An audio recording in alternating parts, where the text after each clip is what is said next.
صلى الله على محمد. الحمد لله رب العالمين والعاقبة للمتقين والصلاة والسلام على أشرف الأنبياء والمرسلين وعلى آله وصحبه أجمعين. أما بعد، أعوذ بالله من الشيطان الرجيم. بسم الله الرحمن الرحيم. يا أيها الذين آمنوا اتقوا الله ولتنظر نفس ما قدمت لغد واتقوا الله إن الله خبير بما تعملون. صدق الله العظيم وصدق رسوله النبي الكريم. إن الله وملائكته يصلون على النبي يا أيها الذين آمنوا صلوا عليه وسلموا تسليما. الصلاة والسلام عليك يا سيدي يا رسول الله وعلى آلك وأصحابك يا حبيب الله. اللهم صل على سيدنا ومولانا محمد معدن الجود والکرم وآلہ وبارک وسلم. حمد و صلاۃ کے بعد اللہ تبارک و تعالیٰ نے قرآن مجید سورۃ الحشر کے اندر ارشاد فرمایا ہے کہ یا ایھا الذین آمنوا اتقوا اللہ، اے ایمان والو اللہ سے ڈرو. وَلْتَنْظُرْ نَفْسٌ مَا قَدَّمَتْ لِغَدٍ، ہر آدمی یہ سوچ لے کہ اس نے اپنے آگے کیا بھیجا ہوا ہے، جو اس نے آخرت کے لیے جمع کرایا ہے وہ کیا ہے، یہ غور کر لے وہ. وَاتَّقُوا اللَّهَ، اور پھر ڈر جاؤ اللہ سے. إِنَّ اللَّهَ خَبِيرٌ بِمَا تَعْمَلُونَ، فرمایا تم جتنے مرضی پردے ڈالتے پھرو، تمہارے رب کو تمہارے تمام کاموں کی خبر ہے. اسے پتہ ہے تم کیا کرتے، وہ جانتا ہے. عزیز دوستو، بزرگوں اور بھائیوں، قرآن مجید نے دو چیزوں پر بڑا زور دیا ہے. ایک اللہ کو ماننا، اور اللہ کو ماننے کا مطلب ہے نبی پاک کو بھی ماننا. اللہ کو ماننے کا مطلب ہے کتابوں کو بھی ماننا، قرآن پاک کو بھی ماننا. لیکن دو باتیں آپ کو زیادہ ملیں گی، ایک ایمان، اور اس کے بعد سب سے زیادہ زور ہے ایمان بالآخرت پر. آخرت کو مانو. وَمِنَ النَّاسِ مَن يَقُولُ آمَنَّا بِاللَّهِ وَبِالْيَوْمِ الْآخِرِ وَمَا هُمْ بِمُؤْمِنِينَ. اللہ فرماتا ہے کچھ لوگوں کا دعویٰ ہے کہ ہم اللہ اور آخرت پر ایمان رکھتے ہیں، حالانکہ وہ ایمان نہیں رکھتے، دعویٰ کرتے ہیں، نفاق کا مظاہرہ کرتے ہیں، منافقت کرتے ہیں. جو اللہ کو ماننے والا ہوتا ہے اس کا رنگ اور ہوتا ہے. جس کو پتہ ہوتا ہے قیامت کے دن اللہ کے حضور کھڑے ہونا ہے، اس کے اعمال یہ نہیں مانتے. کہتے ہیں ہم مانتے ہیں، پر مانتے، دعویٰ ہے کہ ہم مانتے ہیں آخرت کو بھی اور اللہ کو بھی، پر نہیں مانتے. قیامت قائم ہونا ضروری ہے. اگر وقوع قیامت نہ ہو تو ظالم کی تو موجیں لگ گئیں. جابر تو موج کرے گا، فاسق اور فاجر تو کہیں گے دنیا میں بھی ہم اپنے اقتدار کے زور پر جیتے رہے، آج بھی ہمیں پوچھنے والا کوئی نہیں. عقلاً نقلاً قیامت کا قائم ہونا ضروری ہے. قیامت قائم ہوگی تو مظلوم کو اس کے ظلم پر داد رسی کی جائے گی اور ظالم کو سزا ملے گی. ایک آدمی ساری زندگی دنیا کے اندر لوٹ مار کرتا رہا، دھوکہ فریب فراڈ کرتا رہا، اس کی راتیں شراب و کباب میں گزر گئیں، وہ مرے اور بات ختم ہو گئی، ٹھیک ہے موج کر کے چلا گیا. ایک آدمی ساری زندگی اس نے اللہ تبارک و تعالیٰ کی رضا کے لیے اپنی نظر کی حفاظت کی، زبان کی حفاظت کی، یہاں تک کہ دل کی بھی حفاظت کی، وہ بھی مرے تو معاملہ ختم ہو گیا. اس طرح تو پھر سرکش کا کچھ بنے گا ہی نہیں. نظام زندگی ساری اس کی سوچ ختم ہو کے رہ جائے گی اگر قیامت قائم نہیں ہوتی. قیامت کا قائم ہونا حق ہے. اس لیے قرآن مجید نے ایک جگہ پہ نہیں 20 جگہ پہ یہ بیان فرمایا ہے کہ قیامت ضرور قائم ہوگی. قیامت، اور وہ قائم ہو کر اپنے سارے لوازمات سمیت قائم ہوگی. میرے نبی پاک صلی اللہ علیہ وسلم نے فرمایا مظلوم کو حق ملے گا، ظالم کو سزا ملے گی۔ جابر اس دن اللہ کی بارگاہ میں رسوا کیے جائیں گے، جن پر جبر کرتے رہے انہیں اللہ کے حضور سے عطا کیا جائے گا۔ قیامت کا وقوع ہونا ضروری ہے، اور قیامت تو جب قائم ہوگی تب ہوگی، دنیا میں بھی ایسا ہوتا ہے۔ ظلم کا انجام ٹھیک نہیں ہوتا، جبر کا انجام، جھوٹ کی زندگی لمبی نہیں ہوتی، دھوکے، فریب، فراڈ، ملمہ سازی، ان چیزوں کی عمریں اللہ نے تھوڑی رکھی ہیں۔ وقتی طور پر ظالم کو، دھوکے باز کو، جابر کو جو مہلت ملتی ہے وہ سمجھتا ہے میری سیاست کام کر رہی ہے، وہ سمجھتا ہے میں بڑا دانا ہوں، بڑا چالاک ہوں، دیکھ لو اتنے ظلم کے، جبر کے، دھوکے کے باوجود بنا ہوا ہوں۔ حالانکہ اللہ کی طرف سے اسے مہلت ملتی ہے، اور بڑا ہی مہربان ہے، مہلت اس طرح دیتا ہے کہ میرے نبی پاک علیہ السلام نے فرمایا جب میرا مسلمان نیکی کرتا ہے تو اللہ فرشتوں سے فرماتا ہے 70 گنا بڑھا کے لکھ لو اس کی نیکی، 70 گنا۔ اور جب گناہ کرتا ہے تو اللہ فرماتا ہے ٹھہر جاؤ ابھی لکھنا نہ، اسے ٹائم دو۔ یا اللہ کتنا؟ فرمایا 24 گھنٹے تو دو، ہو سکتا ہے توبہ کر لے، یہ اس کی مہربانی ہے۔ اب وہ جو اللہ نے مہلت دی ہے نا کہ شاید توبہ کر لے، لوگ سمجھتے ہیں میری چالاکی کی وجہ سے نظام سیٹ چل رہا ہے، میں بڑا تیز ہوں، 2 4 5 باتیں بولتا ہوں سب صحیح ہو جاتا ہے۔ لوگ اس کو اپنی دانائی سمجھ لیتے ہیں، حالانکہ وہ اللہ کی طرف سے۔ فرعون نے کئی 100 سال حکومت کی،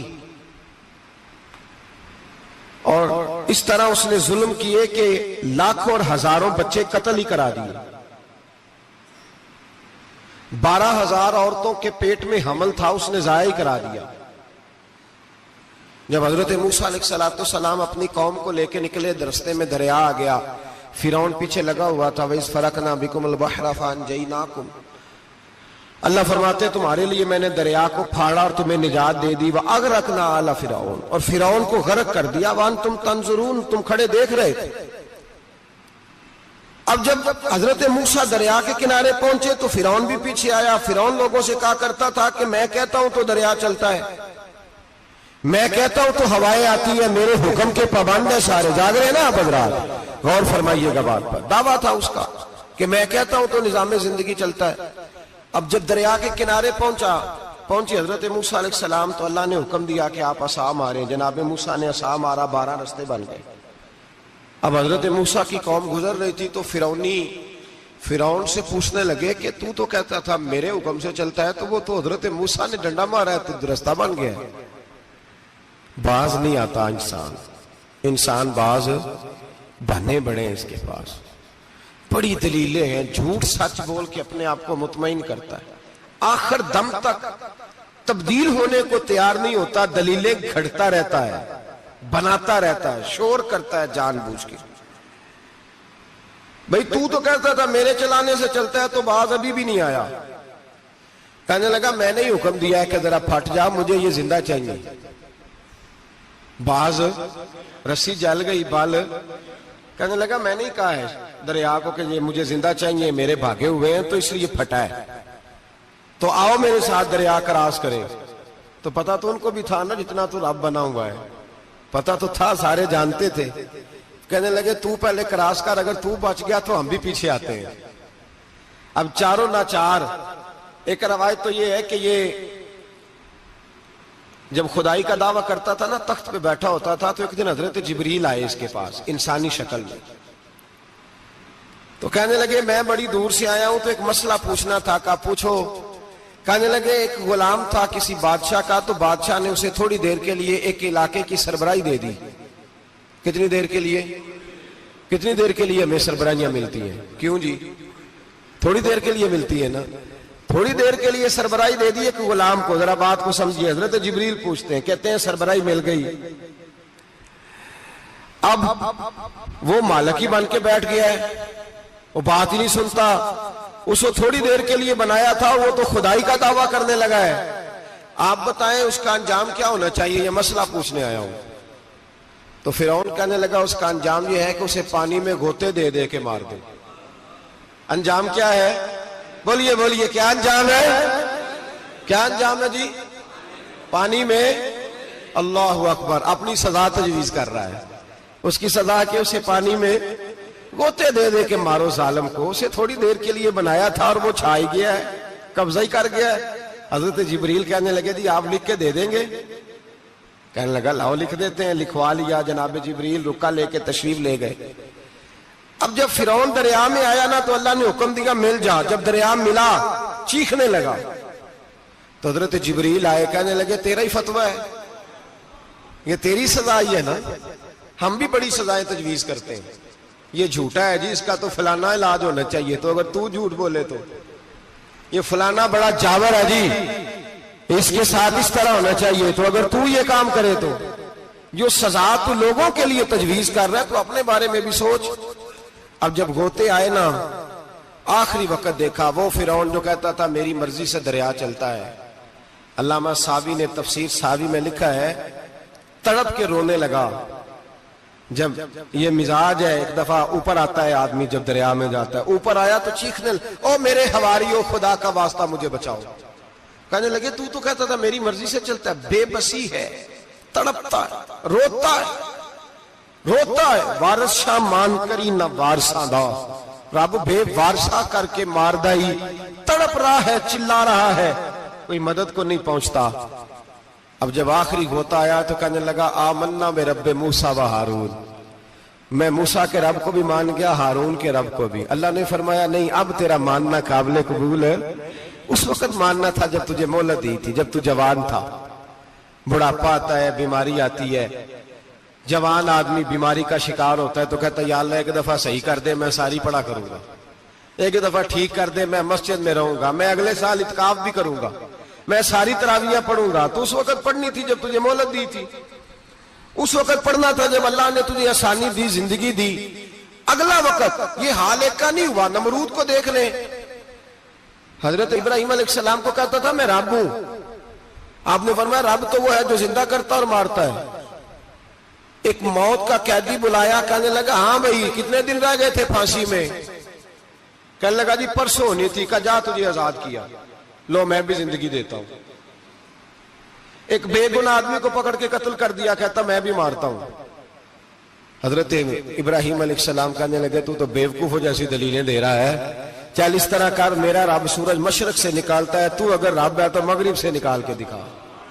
اب دلیل کا جواب کوئی نہیں تھا تو کہنے لگا پکڑو اور آگ میں ڈال دو.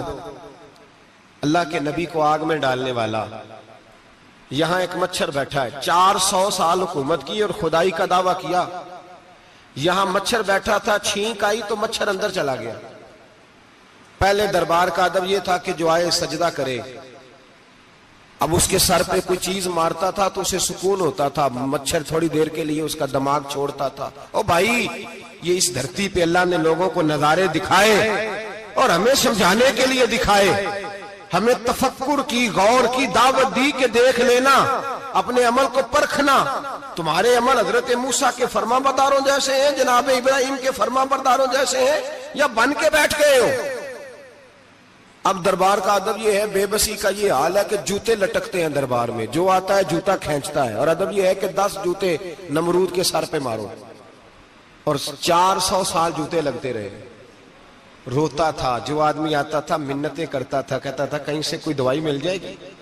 پاگلوں جیسی زندگی گزاری, پاگلوں جیسی سخت. وہ تو حساب, وقوع قیامت تو حساب ہوگا ہی. یہاں لوگ پاگل ہو کے مرتے ہیں, معاذ اللہ, نفسیاتی مریض ہو کے مرتے ہیں. یہاں آخری وقت اتنا سخت آتا ہے کہ دنیا موت کی دعائیں مانگتی ہے. میرے بھائی جب انسان ظلم کرتا ہے تو بھول جاتا ہے کہ شاید مجھے پوچھے گا کوئی نہیں. جب وہ زیادتی کرتا ہے تو بھول جاتا ہے. جب وہ کسی کا حق کھاتا ہے تو وہ کہتا ہے شاید اس کا تو وارث ہی کوئی نہیں جس کو میں لوٹ رہا ہوں. لیکن جب اللہ کی پکڑ آتی ہے, حجاج بن یوسف ظالم تھا, اس نے اچھے کام بھی کیے تھے. قرآن پاک پر زیر زبر آراب حجاج بن یوسف نے لگوایا. محمد بن قاسم کو ہندوستان سندھ کے علاقے فتح کرنے بھی حجاج بن یوسف نے بھیجا تھا. ساری خوبیاں اپنی جگہ پر, ظالم بہت بڑا تھا. کسی آدمی نے اس کے سامنے کونے کی طرف منہ کر کے ساتھ والے سے بات کر لی تو کہنے لگا میرے خلاف کیا, اس کو لے جاؤ, 2 ٹکڑے کر کے واپس لے آؤ. توتی بولتا ہے نا اقتدار. جب کسی کے ہاتھ اقتدار ہوتا ہے نا, وہ چاہے ایک گھر کا ہی کیوں نہ ہو, وہ 10 بندے فیکٹری میں کام کرتے اور جو ان کا مالک ہوتا ہے وہ کہتا میں مالک ہوں, مجھے مانو. جب تو صاحب اقتدار ہوتا ہے نا, جب تو سسر بن کے بیٹھتا ہے اور کسی غریب گھر کی بہو آتی ہے 2-4, تو کہتا میرا اقتدار ہونا چاہیے. جب میں کھانسنے لگوں تو ہر آدمی کے ہاتھ میں ٹشو پیپر ہونا چاہیے. جب میں بولنے لگوں تو بندھے ہوئے ہاتھوں سے ہر آدمی جی جی کرتا ہوا کھڑا ہونا چاہیے. جس آدمی کا, اور یہ کام بہو بھی کرتی ہے کئی دفعہ, وہ بھی کہتی ہے کہ تمہیں پتا نہیں میں کتنا لمبا چوڑا جہیز لے کے آئی ہوں. جب میں سونے کے لیے اپنے بیڈ روم میں جاؤں تو خبردار بوڑھے بابے کو اجازت نہیں کہ وہ کھانسے. اماں کو چاہیے کہ اگر اس کو بڑی سخت پیاس بھی لگی ہے تو میرے سوتے سوتے باورچی خانے میں برتن نہ کھٹکھٹائے. جو جہاں بھی جس اسٹیج پہ بھی بیٹھتا ہے وہ کہتا ہے کوئی نہیں مجھے پوچھنے والا, میں مطلق العنان ہوں. جوان بوڑھوں کا مذاق اڑاتے ہیں, سمجھتے ہیں شاید کبھی بوڑھے نہیں ہونا, مذاق اڑاتے ہیں. تندرست لوگ بیماروں کا مذاق اڑاتے ہیں, شاید کبھی بیمار نہیں ہونا. حجاج بن یوسف ظالم تھا, ظلم کرتا تھا, زیادتی کرتا تھا. حضرت سعید بن جبیر ایک تابعی بزرگ تھے, اتنے بڑے بزرگ تھے کہ ساری رات نماز پڑھتے تھے, سارا سال روزہ رکھتے تھے. ایک دن انہوں نے منبر پہ بیٹھ کے کہا کہ حجاج ظلم سے باز آ جائے ورنہ اللہ کی لاٹھی بڑی بے آواز ہے. اللہ کی لاٹھی, اس کا کیا مطلب ہوتا ہے؟ اس کا مطلب ہے جب رب کی لاٹھی چلتی ہے تو اس کی آواز, جی اس کا پہلے کوئی پیغام, وہ پہلے اعلان نہیں کرتا کہ تگڑے ہو جاؤ لاٹھی چلنے لگی ہے. لاٹھی چلتی ہے پر اس کی آواز, سمجھ آ رہی ہے میری بات کی؟ جمعۃ الوداع کے لیے تشریف لانے والے احباب خاص غور فرمائیے گا. حجاج بن یوسف کو پتا چلا کہ حضرت سعید بن جبیر نے میرے خلاف بات کی, بلا لیا. کہنے لگا تو نے میرے خلاف بات کی ہے؟ فرمانے لگے کی ہے. کہنے لگا تجھے پتا ہے میں قتل کر دوں گا. آپ فرمانے لگے نہ تو زندگی کا مالک ہے نہ موت کا مالک ہے, تو کیسے قتل کر؟ کہنے لگا تجھے پتا ہے میرا؟ فرمایا میں نے تجھے نہیں, میں نے تو کئی شداد, کئی حماد, کئی قارون, کئی فرعون, کئی نمرود دیکھے, کئیوں کی داستانیں سنی. تو کون ہے؟ تو چھوٹا سا ہے. ایک جملہ ہے ملا جلال الدین رومی کا, بڑے درویش تھے, ایک بات کہہ گئے. کہنے لگے نمرود جتنے پیسے نہیں, فرعون جتنی حکومت نہیں, قارون جتنی دولت نہیں, ورنہ فرمانے لگے میرے زمانے میں بھی کئی لوگوں کا خدا بننے کو دل کرتا ہے, کئی لوگوں کا دل کرتا ہے, لیکن نمرود جتنے پیسے, فرعون جتنی طاقت اور قارون جتنی دولت نہیں, ورنہ ہو سکتا ہے لوگ دعویٰ کر جائیں معاذ اللہ ثم معاذ اللہ. یہ آج سے کئی 100 سال پہلے وہ کہہ رہے ہیں, آج تو حالات بڑے ابتر ہیں, اس کی نسبت خطرناک ہے. فرمانے لگے حضرت سعید بن جبیر تو زندگی موت کا مالک نہیں. کہنے لگا پکڑو, قتل کرو اسے, لے جاؤ. جب پکڑ کر کھینچ کر لے جا رہے تھے نا تو حضرت سعید بن جبیر مسکرانے لگے. اب ظالم کے سامنے مسکرائے تو اس کو بڑا غصہ آیا, یہ میرا مذاق اڑاتا ہے. بلا لیا, ادھر آؤ, کیوں مسکرا رہے ہو, کیا ہوا؟ تو حضرت سعید بن جبیر کہنے لگے میں مسکرا رہا ہوں تیری بیوقوفی پر اور اپنے اللہ کی دی ہوئی ڈھیل پر. میں مسکرا رہا ہوں کہ یا اللہ کیا بات ہے, کیا تیرا شان ہے, کیسے لوگوں کو ڈھیل دی ہوئی ہے. میں مسکرا رہا ہوں تیری بیوقوفی پر کہ تو سمجھتا ہے شاید مجھے پوچھنے والا کوئی نہیں. کہنے لگا اس کو باہر نہ لے جاؤ, میرے سامنے قتل کرو. ٹھیک ہے جی, قتل کرنے لگے تو حضرت سعید بن جبیر نے منہ کعبے کی جانب کر لیا. انی وجہت وجہی للذی فطر السماوات والارض حنیفا وما انا من المشرکین. جب آپ نے یہ آیتیں پڑھی نا کہ میں نے منہ کر لیا ہے اپنے رب کی جانب, کرو مجھے قتل. کہنے لگا نہیں نہیں, اس کا منہ پھیرو, کعبے کی طرف ہو کے قتل نہ ہو. ہے ظالم پر پاگل ہو گیا ہے. حضرت سعید بن جبیر کے حوصلے نے شکست دے دی, ناکام ہو گیا, مخبوط الحواس ہو. کہنے لگا اس کا منہ پھیر دو. جب کعبے سے پھیرا تو آپ فرمانے لگے للہ المشرق والمغرب فانما تولى فثم وجه اللہ. اللہ فرماتا ہے تو مشرق اور مغرب سارا ہی اللہ کا ہے, جدھر بھی منہ کرو گے ادھر اللہ ہی اللہ ہے, جدھر بھی منہ کرو گے ادھر اللہ ہی اللہ ہے. چاروں جانب پھیر دے جدھر منہ پھیرنا ہے, تو نے پھیر دیا منہ. حضرت سعید بن جبیر کے گلے پہ خنجر رکھا تو آپ نے ہاتھ اٹھائے، کہنے لگے اے اللہ میرے بعد اسے کسی اور پر مسلط نہ کرنا، میرے بعد کسی اور پر مسلط نہ، بس میں آخری ہوں۔ جب آپ ذبح ہوئے تو اتنا خون نکلا کہ لوگ کہتے ہیں جتنا اونٹ کے وجود سے نکلتا ہے، تر ہو گیا سارا اس کا دربار۔ ایک سمجھدار آدمی کو بلا کے کہنے لگا اتنا خون میں نے بڑے بندے قتل کرائے ہیں پر اتنا خون نہیں نکلا۔ تو وہ کہنے لگے لوگ مر جاتے ہیں، مرتے وقت ڈر جاتے ہیں، سہم جاتے ہیں، خون سکڑ جاتا ہے، لگتا ہے یہ شخص جب دنیا سے گیا ہے تو ڈٹ کے گیا ہے، یہ ڈٹ کے گیا ہے دنیا سے۔ حجاج بن یوسف رات کو سویا تو تڑپ کے اٹھا، کیا ہوا؟ گھر والے کہنے لگے کیا ہوا؟ کہنے لگے سعید بن جبیر خواب میں آئے اور کہتے ہیں اٹھ مجھے بتا تو نے مجھے کیوں قتل کیا، بتا کیوں مارا؟ اگلی رات پھر سویا تو وہی خواب، پھر سویا تو وہی خواب۔ گناہ نفسیاتی مریض بنا دیتا ہے، ظلم تجھے مخبوط الحواس کر دیتا ہے۔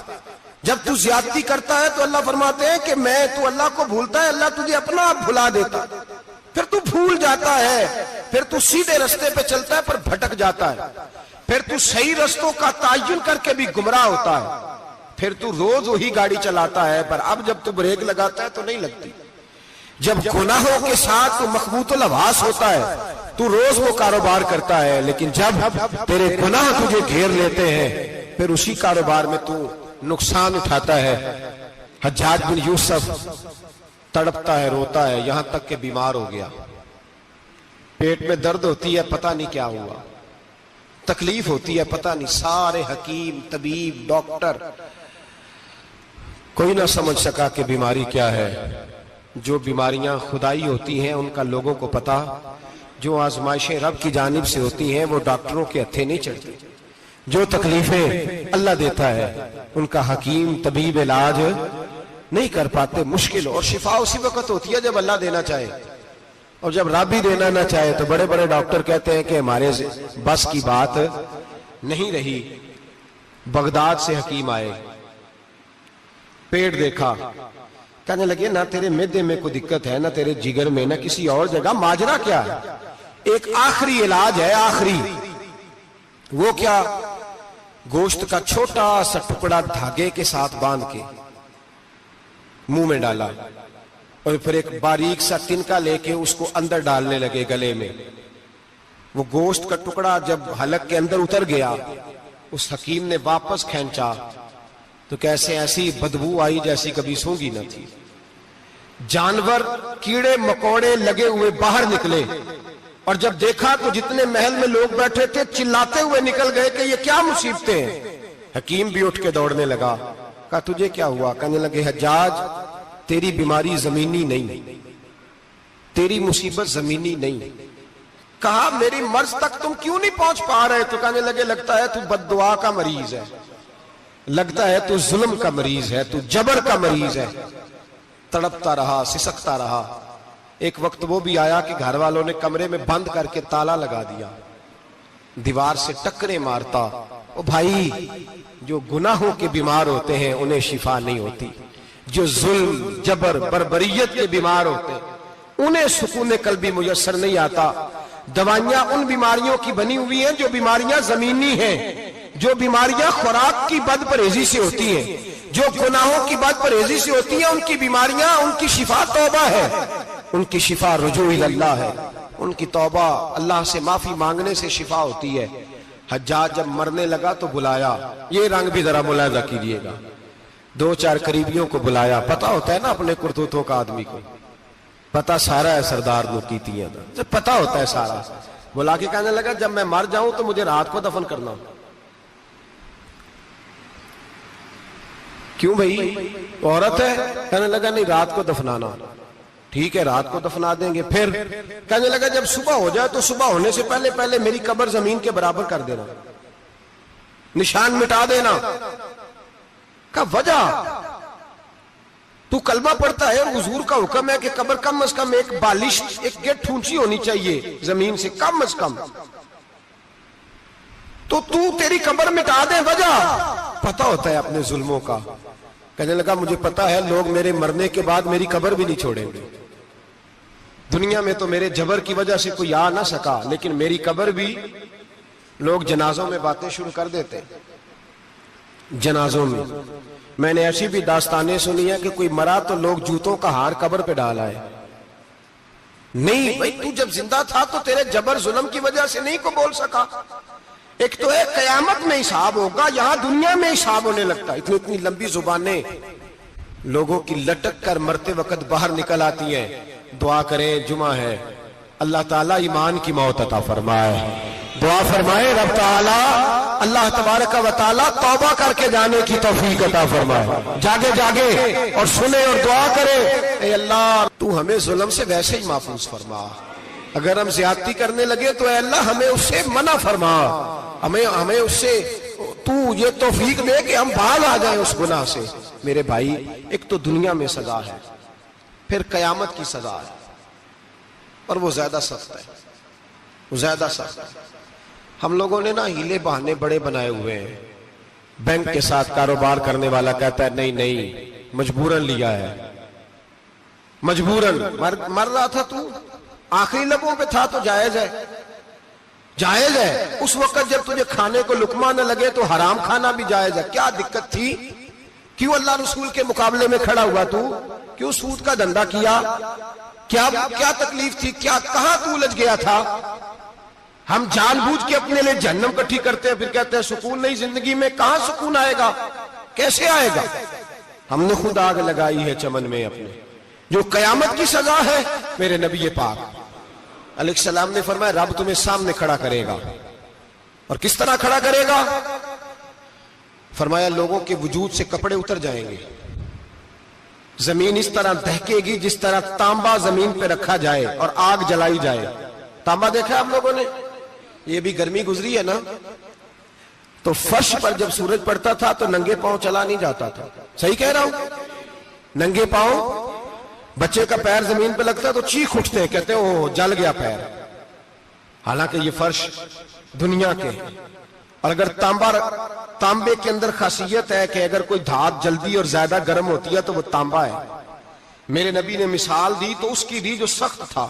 فرمایا تانبے کی طرح زمین تپائی جائے گی اور پھر ننگے پاؤں رب تمہیں کھڑا کرے گا.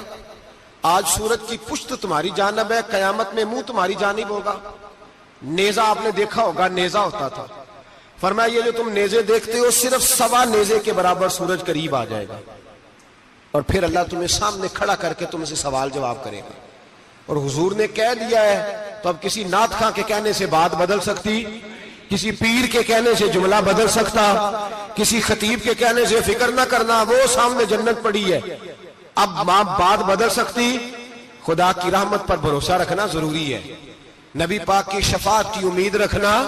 بولیے. لیکن جو حضور نے بیان کیا ہے اس کو ماننا بھی یہ بھی ضروری ہے. میرے نبی پاک نے فرمایا اللہ تم سے حساب لے گا اور اللہ پوچھے گا، تم نے جواب دینا ہے. حضور کس شے کا؟ فرمایا جو پہنتے ہو اس کا جواب نہیں دینا، جو کھاتے ہو اس کا جواب نہیں دینا، جو اللہ کے راستے میں دیتے ہو اس کا جواب، باقی ہر شے کا جواب دینا ہے. ادھر جو پلاٹ ہے اس کا بھی جواب دینا ہے، اور وہ جو بچوں کو پیسے بتائے ان کا بھی جواب دینا ہے، جو چھپائے ہیں ان کا بھی. ثم لتسألن یومئذ عن النعیم. جو کمیٹی اپنے محلے میں ڈالی ہے اس کا بھی جواب دینا ہے، جو سسرال کے علاقے میں ابا جی سے چوری ڈالی ہوئی ہے اس کا جواب بھی، سب کا جواب دینا ہے، تمام حساب کتاب. اور اللہ فرماتے ہیں میں سامنے کھڑا کر کے ہر سوال کا تجھے ہر سوال کا جواب. اچھا یہ جو بڑے لوگ تھے وہ حساب سے ڈرتے تھے، ہم چھوٹے لوگ ہیں ہم حساب سے ہم نہیں ڈرتے، ہم کہتے ہیں دیکھی جائے گی. بڑے لوگ جو تھے وہ حساب سے. حضرت ابوبکر صدیق دعا کرایا کرتے تھے، دعا کرو اللہ مجھ سے حساب نہ پوچھے. حضرت عمر فاروق رضی اللہ تعالیٰ عنہ اپنے بیٹے سے کہتے تھے بیٹا اپنے باپ کے لیے رحمت کی دعا کرنا، میں درگزر والا ہوں، میں حساب والا کوئی نہیں. بڑے لوگ ڈرتے تھے، بڑے لوگ. حضرت عثمان غنی قبر پہ کھڑے ہوتے تھے تو داڑھی آنسوؤں سے بھیگ جاتی. غلام کہتے ہیں حضور 3 دفعہ نبی پاک نے آپ کو جنت کی بشارت دی ہے، 3 دفعہ بشارت دی ہے، تو آپ کیوں اتنا روتے ہیں؟ عثمان غنی فرماتے جس رسول نے مجھے جنتی کہا ہے اسی محبوب نے مجھے فرمایا تھا عثمان قبر آخرت کی منزلوں میں سے پہلی منزل ہے. اور آپ فرماتے میرے تو کمرے میں دیا گل ہو جائے تو مجھے ڈر لگتا ہے، اس میں تو مکمل اندھیرا ہے. آپ فرماتے کھڑکیاں بند ہو تو دم گھٹنے لگتا ہے، اس کو تو دروازہ ہی کوئی نہیں، روشن دان تک نہیں. بھائی جو بڑے تھے وہ ڈر رہے تھے. مولا علی شیر خدا نماز کا وضو کر کے کانپتے تھے، کانپتے. علی آپ مرحب کے سامنے نہیں کانپے، خیبر کا دروازہ اکھاڑتے نہیں کانپے، بدر احد خندق حنین اور خیبر میں نہیں کانپے، تو یہاں آپ فرمانے لگے مالک کے سامنے جاتے ہوئے ڈر آتا ہے. بڑے لوگ کانپتے تھے، بڑے لوگ. آج کون سا جمعہ ہے؟ سارے بولیے. حالانکہ یہ اگلے سال دوبارہ آئے گا، ہمارا نہیں پتا کہ ہم ودا ہو جائیں کہ کیا بنے. یہ کون سا جمعہ ہے؟ آیا جمعۃ الوداع، آئے ہم پڑھ گئے. آج ایک فکر لے کر کے جانا، ایک سوچ. جہاں روز رات کو بیٹے کی ٹینشن، بیٹی کی ٹینشن، بھائی کی ٹینشن، پوتے کی ٹینشن ہوتی ہے نا، ایک ٹینشن اور اپنے آج ایک ٹینشن بڑھا لو، قبر کی ٹینشن پیدا کر لو، قیامت کی تھوڑی سی فکر کر لو، تھوڑی سی ایک لمحے کے لیے صحیح تھوڑا خیال پیدا کرے. حضرت حسن بصری نام سنا ہوا ہے نا، یہ حضرت علی کے شاگرد ہیں. نبی پاک کے گھر میں آ جاتے تھے کئی دفعہ، بچے تھے جب. حضرت حسن بصری تابعی ہیں. فرماتے خانہ کعبہ میں عمرہ کرنے گیا، طواف کعبہ کر رہا تھا تو بڑا عجیب منظر ہوا. رات کی تنہائی ہوئی. اس وقت کئی دفعہ طواف بند بھی ہوتا تھا، اس لیے کہ رش کم ہوتا تھا تو رات کو سب سو جاتے. کہتے رات ذرا گہری ہوئی تو لوگ اپنا اپنا خیمہ لے کے جاتے تھے. اب تو ہوٹل ہے نا تو خیمے لگتے تھے، لوگ خیمہ لے کے جاتے تھے، جہاں جگہ ملتی تھی خیمہ لگا کے رہتے تھے. فرماتے میں رات کو سویا خیمے میں، ایک دردناک آواز آئی. میٹھی ہے، دھیمی ہے، پر درد بڑا ہے. کوئی رونے والا رو کے کہتا ہے اللہ حساب قیامت میں مجھ سے نہ لینا، اے اللہ تنہائی میں جتنا مرضی حساب لینا پر لوگوں کے سامنے نہ لینا. اور پھر کہتا ہے اللہ فضل تو تب کرے جب تو میرا حساب پوچھے ہی نہ. پھر چند منٹ گزرے تو پھر وہ رونے لگا. میرے کانوں میں آواز آئی، کہنے لگا اے اللہ حساب تو ان کا لیا جاتا ہے جو حساب کے قابل ہوتے ہیں. اعلیٰ حضرت کہتے ہیں نا رضا سے تو کیا حساب لے گا، رضا بھی کسی حساب میں ہے. اے اللہ میں قابل نہیں، مجھ سے حساب نہ لینا. کہتے تھوڑی دیر گزری تو پھر وہ رونے لگا. پھر ذرا سانس سنبھلے تو پھر کہنے لگا اے اللہ میں تو لوگوں کو کوئی بندہ حساب پوچھ لے تو نہیں دے سکتا، میں تجھے کیسے حساب دوں گا. پھر تڑپنے لگا. کہتے تھوڑی دیر گزری تو پھر ایک لفظ انہوں نے کہے رونے والے نے، کہنے لگے اللہ دیکھ تیرے محبوب کا فرمان ہے جو معافی مانگے تو اسے معاف کر دیا کرتا ہے. اے اللہ میں معافی مانگنے آیا ہوں اور مسجد نہیں آیا، میں کعبۃ اللہ ہی آ گیا ہوں. کہتے ہیں وہ اتنا روئے کہ چیخ آئی ان کی. اور جب دھڑام سے کوئی زمین پہ گرا تو میں پریشان ہوا کہ اب تو بے ہوش ہو گیا.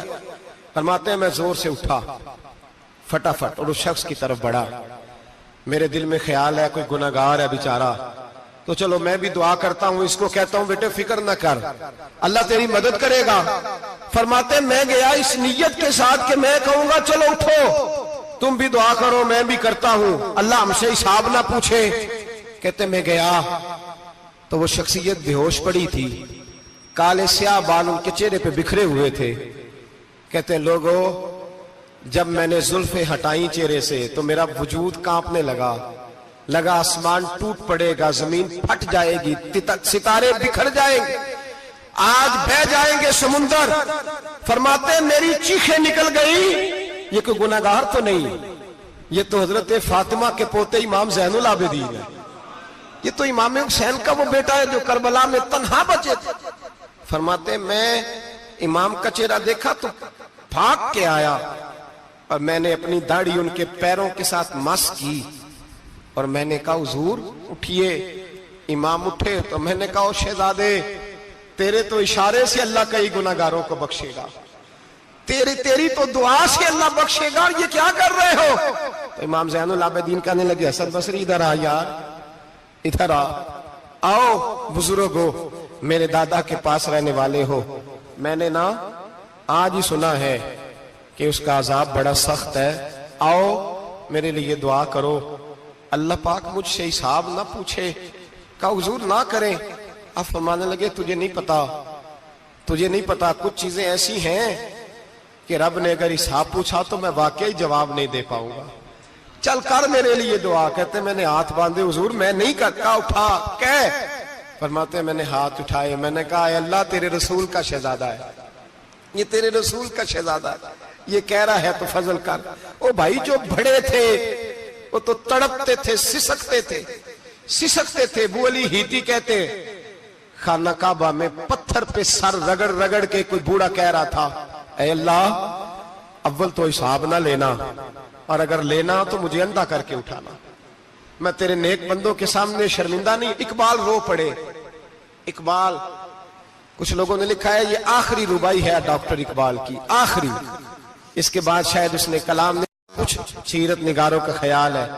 اقبال مدینے کی طرف منہ کر کے کہنے لگے تو غنی از ہر دو عالم من فقیر، اللہ تو غنی ہے میں تو فقیر ہوں، روز محشر عذر ہائے من پذیر، اے اللہ اول تو میرا کوئی عذر قبول کر لینا محشر کے دن، اور اگر نہ کرنا ہوا اگر تمہیں بینم حسابم نہ گزیر، اگر ضرور ہی میرا حساب لینا ہے، اے اللہ اگر تو نے ضرور لینا ہے، اے اللہ اگر ضرور ہی لینا حساب، اول تو میرا عذر مان لینا، میری کمزوری پہ رحم کرنا، اے اللہ میرے بڑھاپے پر میری کمزوری پر رحم کرنا، اگر ضرور حساب لینا ہے از نگاہ مصطفیٰ پنہا بغیر، تو اے اللہ ذرا حضور کی نگاہوں سے اوجھل کر کے لینا، اے اللہ مجھے شرم آئے گی۔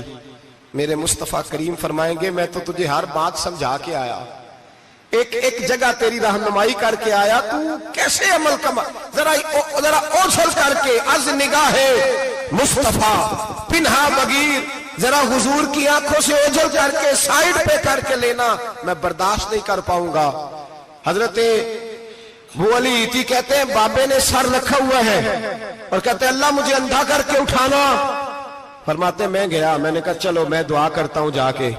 فرماتے جب میں نے جا کے بزرگوں کی کمر پہ ہاتھ رکھا، ان کا چہرہ دیکھا تو یہ کوئی گناہگار تو نہیں، یہ تو بغداد کے پیر عبد القادر جیلانی ہے، یہ تو محبوب سبحانی غوث سمدانی ہے، یہ تو وہ شخص ہے جو قدم لگائے تو اللہ ولایت عطا کرتا ہے۔ جو بڑے تھے وہ ڈر رہے تھے، معین الملت والدین عطائے رسول ہند الولی غریب نواز حضرت خواجہ معین الدین اجمیری رحمت اللہ علیہ، خواجہ قطب الدین بختیار کاکی کو تنہائی میں بلا کے کہنے لگے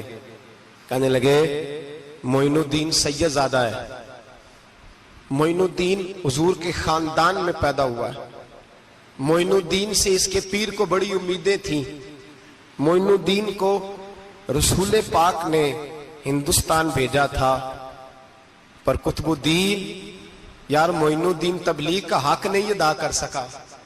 حضرت خواجہ قطب الدین کہنے لگے حضور 90 لاکھ تو مسلمان کر دیے، اور کیا حق تھا؟ فرمایا نہیں، جب تو تہجد کی نماز پڑھے نا بیٹا اپنے لیے دعا مانگنا تو خدا سے کہنا مولا میرے پیر کی کوتاہیاں معاف کر، وہ جس اعزاز کا تھا وہ کام نہیں کر سکتا، جو بڑے تھے ان کی تو باتیں بڑی تھی، یہ جو ہم چھوٹے آئے ہیں نا نئے ٹکٹیں دیتے پھرتے ہیں، ٹکٹیں، بے نمازی جاہل ان پڑھ پیر ٹکٹیں بانٹتا ہے لوگوں کو، تو بھی بخشا ہے تو بھی بخشا ہے، وہ 90 لاکھ لوگوں کو رائے حق پر لگا کے بھی کہتے تھے نہیں حق تو یہ ہے کہ حق ادا نہ ہوا، حق تو یہ ہے کہ حق، کوئی شے پلے نہیں، ڈٹا ہوا کھڑا ہے مسلمان، ڈٹا ہوا، یہ حساب سنے۔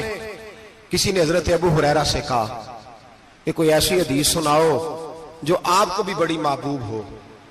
حضرت ابو ہریرہ نے چیخ ماری، رونے لگے اور بے ہوش ہو گئے، پھر ہلایا پانی پلایا، اٹھے، کہا حضور بات کی تھی حدیث سنائے، پھر رونے لگے۔ ہمیں تو نہیں نہ رونا آتا، ہمیں تو تب آتا ہے جب بیٹا بات نہ مانے، ہمیں تو تب آتا ہے جب کاروبار میں نقصان ہو جائے، ہمیں تو تب رونا آتا ہے جب ہمارا کوئی دوست ہمارے بارے میں غلط بات کر دے، بے عزتی دنیا کی ہو جائے۔ حضرت ابو ہریرہ 3 دفعہ ہوش آیا، 3 دفعہ روئے اور کہنے لگے عزیزو یہ وہ والی حدیث ہے کہ میں سوچتا بھی ہوں تو میں تڑپ اٹھتا ہوں۔ کہا کون سی حدیث؟ تو حضرت ابو ہریرہ کہنے لگے میں نے نبی پاک سے سنا ہے قیامت میں سب سے پہلے علماء کا حساب ہوگا، سب سے پہلے۔ علماء کا. رب کریم فرمائے گا تمہاری دین کے نام پر بڑی موجیں تھیں، تمہارے بڑے پوسٹر چھپتے تھے، لائنیں بنا کے لوگ تمہارے ہاتھ چومتے تھے، لوگ تمہاری گڑی کو بھی چومنا اپنے لیے سعادت سمجھتے تھے. بتاؤ میرے رسول کے نام پر کھانے والوں کیا کر کے آئے ہو؟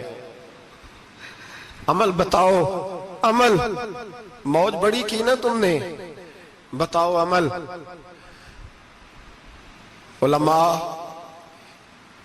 عالم عرض کرے گا اے اللہ میں جگہ جگہ تیرے رسول کے دین کی بات کرتا تھا، میں قرآن کے درس دیتا تھا، میں راتیں بیدار رہ کے تیاریاں کرتا تھا، میں جو بن سکا کیا.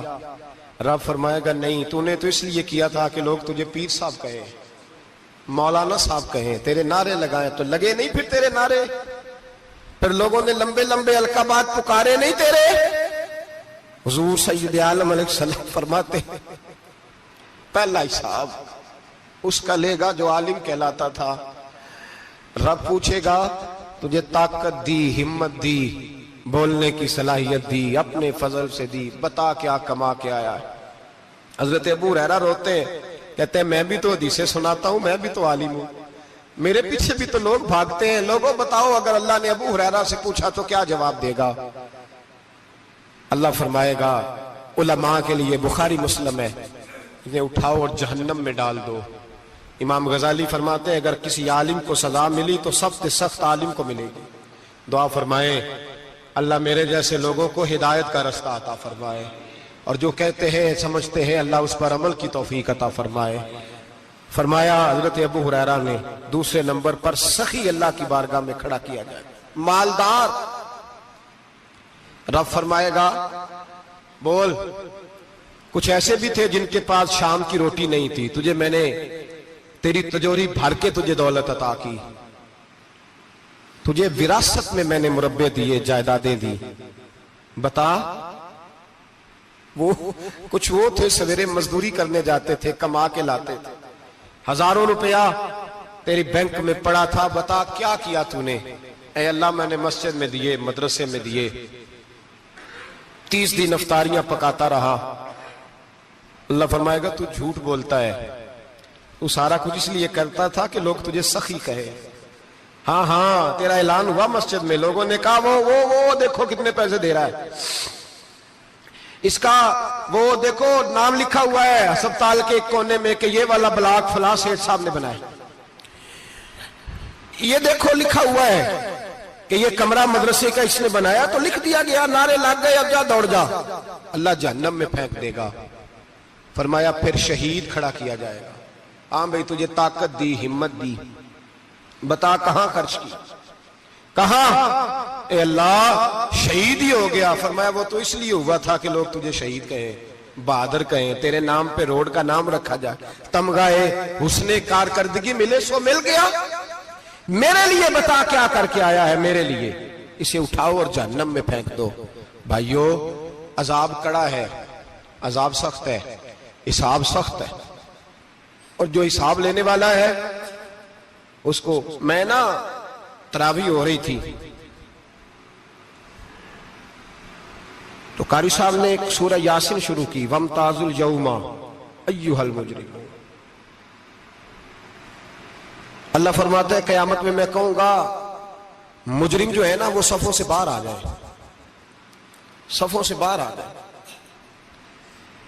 ایک ہمارے فزکس کے ٹیچر ہوتے تھے تو بڑی سخت چھڑی مارتے تھے، تو جب وہ قد بھی بڑا تھا، جلال بھی بڑا تھا، اور اصول بڑے اچھے انسان تھے لیکن سخت تھے، تو مجھے یاد آتا تھا کہ جب وہ سویرے آ کے کہتے جس نے کام نے لکھا وہ باہر نکل آئے. 2 قسم کی چوٹ لگتی تھی. ایک تو خیال یہ آتا تھا کہ شرمندگی بڑی ہوگی کہ سارے اسٹوڈنٹ بیٹھے ہیں اور 2 3 4 ان کو کہا وہاں مرغے بن جاؤ، بڑی شرم آتی تھی. اور پھر جب وہ مارتے تھے تو اتنا سخت مارتے تھے کہ کئی دن تکلیف رہتی تھی، بتایا نہیں جاتا تھا. وہ اسٹوڈنٹ بتاتے تھے کہ یار اس سے بچو کسی بھی طریقے، اور کسی کا کام رہ بھی جاتا تھا کہتے تھے اس پیریڈ کی ڈیوٹی سبق یاد کر کے آنا ہے۔ سخت ٹیچر کے بارے میں تیرا میرا یہ رویہ ہے۔ تو یاد آ رہا تھا جب وہ کہہ رہے تھے نا وَامْتَازُوا الْيَوْمَ أَيُّهَا الْمُجْرِمُونَ، تو میں صف میں کھڑا تھا تو 2 قطرے میرے بہہ گئے آنسوں کے۔ مجھے ساتھ بچہ کہنے لگا تبھی یہ ٹھیک ہے، میں نے کہا تبھی یہ تو ٹھیک ہے، کچھ یاد آ گیا ہے کہ میدان محشر میں یہاں تو چھپے ہوئے ہیں نا عیب، چھپے ہوئے، اور بھائی رب بڑا کریم ہے، عیبوں کے باوجود نوازتا ہے۔ میرا دعویٰ یہ ہے اگر ہمارے عیب کھل جائیں، لوگ ہمیں دھرتی پہ جینے نہ دیں، لوگ جینے نہ دیں، نکال دیں، اپنے بھی ہمیں برداشت نہ کریں، یہ تو اس کا کرم ہے۔ پتہ سارا ہے سردار نو کیتیاں دا، پردہ چپایا ہی تیرا پلا ہو سی۔ وَامْتَازُوا الْيَوْمَ أَيُّهَا الْمُجْرِمُونَ، اللہ فرمائے گا مجرم باہر آ جائے۔ یا اللہ کیا ہوگا؟ جب سوال جواب ہوں گے تو رب فرماتے ہیں تیری زبان پہ مور لگا کے بند کر دوں گا، تیرے ہاتھ بولیں گے، پیر بولیں گے، سر بولے گا، پیٹ بولے گا۔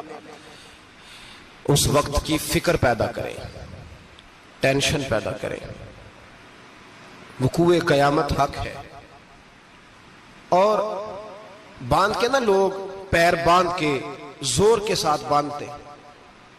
سگا بیٹا جب قبر میں دفن کرتا ہے نا تو وہ بھی کہتا ہے وہ کونا، یہ کونا تھوڑا سا مٹی کم ہے، یہاں بھی مٹی ڈالو۔ پہلے لوگ روزانہ جاتے ہیں، پھر ہفتے کے بعد، پھر مہینوں بیت جاتے ہیں۔ کچھ قبریں ایسی بھی ہیں جن پہ کھڑے ہوں تو لگتا ہے قبریں رو رہی ہیں اور کہتی ہیں جاؤ میرے گھر والوں سے جا کے کہو کوئی پھیرا ہی لگا جائے، وہ ایک دفعہ آئے تو صحیح۔ کوئی مٹی نہیں ڈالتا۔ بادشاہوں کی قبریں روتی ہیں، سرمایہ داروں کی قبریں روتی ہیں، کوئی جاتا نہیں۔ اتنے اتنے موٹے سوراخ ہے قبروں میں، آپ اپنے شہر کے قبرستان پھر کے دیکھ لیں، سوراخ ہے۔ او بھائی، حضرت مولا علی شیر خدا قبرستان گئے تو پہلے رونے لگے، پھر کہنے لگے قبروں والوں کیا حال ہے تمہارا؟ تو آپ فرماتے ہیں مردہ مجھے اندر سے بول کے کہنے لگا علی کفن پھٹ گیا، ہڈیاں ٹوٹ گئی، مال تو دے آئے تھے وارثوں کو پر حساب ہمیں دینا پڑ رہا ہے، تو بتا پیچھے کیا حالات ہیں؟ تو حضرت علی کہنے لگے تمہاری بیویوں نے اور نکاح کر لیے، تمہارے دوستوں نے نئے دوست بنا لیے، تمہاری اولادوں نے تمہارے بغیر جینا سیکھ لیا، تمہاری جائیدادیں بٹ گئیں، تمہارا پیسہ تقسیم ہو گیا۔ پہلے تو کوئی تمہارا نام لیتا تھا، اب تو تمہارا ذکر ختم ہو گیا ہے، اب تو 1-2 نسل تک تمہارا ذکر تھا، اب تو تمہیں یاد ہی کوئی نہیں کرتا۔ کہتے ہیں لوگ یہاں کوئی رہا کرتا تھا، یہاں کوئی ہوا کرتا تھا، اب تو تم قصہ پارینہ، قصہ ماضی ہو گئے۔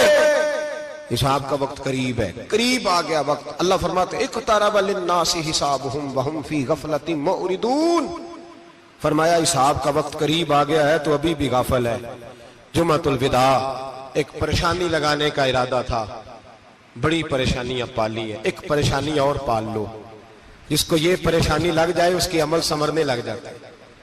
یہ پریشانی پال لو کہ اگر مجھے حساب دینا پڑے۔ حضرت عمر کا فرمان، آپ فرمایا کرتے تھے اپنا حساب خود کر لو قبل اس کے کہ اللہ تمہارا حساب کرے۔ خود کر لو اپنا حساب، خود کھاتے ٹھیک کر کے رکھو، چیک کر کے رکھو۔ میری دعا ہے اللہ پاک ہمیں ان میں شامل کرے جن کو وہ معاف کرنے والا ہے، آمین تو کہہ دے۔ اللہ تبارک و تعالی ہمیں ان لوگوں میں شامل کرے جنہیں اللہ بغیر حساب جنت عطا کرنے والا ہے۔ فکر پیدا کریں، سوچ پیدا کریں۔ اللہ تبارک و تعالیٰ کو راضی کرنے کے ایام ہے اور اس کی رضا کی طرف توجہ کریں سارے حضرات۔ اللہ تبارک و تعالیٰ آپ کو سعادت مندیاں اور برکتیں عطا فرمائے۔